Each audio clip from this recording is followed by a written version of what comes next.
Farg'ona viloyati hokimi fuqaro muhofazasi boshlig'ining aholi va hududlarni favqulodda vaziyatlardan muhofaza qilish bo'yicha 2024-yilda bajarilgan tadbirlar yakuni va 2025-yildagi vazifalar to'g'risidagi buyrug'i ijrosini ta'minlash maqsadida ommaviy axborot vositalari xodimlari ishtirokida odamlar va hayvonlarda quturish kasalligining oldini olish bo'yicha viloyatda olib borilgan ishlar yuzasidan matbuot anjumani o'tkazildi. Unda tegishli xizmatlar tomonidan quturish kasalligini oldini olish bo'yicha amalga oshirilgan ishlar, erishilgan yutuqlar qatorida yo'l qo'yilgan kamchiliklar atroflicha muhokama etildi. Ta'kidlanganidek, 2024-yilda olib borilgan profilaktik targ'ibot tadbirlari natijasida viloyat hududida quturish kasalligi qayd etilmagan, epidemiologik barqaror vaziyat saqlanib qolingan. Muloqot chog'ida viloyat sanitariya epidemiologiya, osoyishtalik va jamoat salomatligi hamda viloyat veterinariya va chorvachilikni rivojlantirish boshqarmalari mutaxassislari tomonidan odamlar va hayvonlar o'rtasida quturish kasalligining oldini olish bo'yicha olib borilayotgan profilaktik tadbirlar, mavjud muammolar va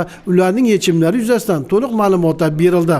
Matbuot anjumanida quturish kasalligini odamlar va hayvonlar orasida tarqalishining oldini olish bo'yicha targ'ibot profilaktik tadbirlarini ommaviy axborot vositalari xodimlari orqali keng targ'ibot qilishga kelishib olindi.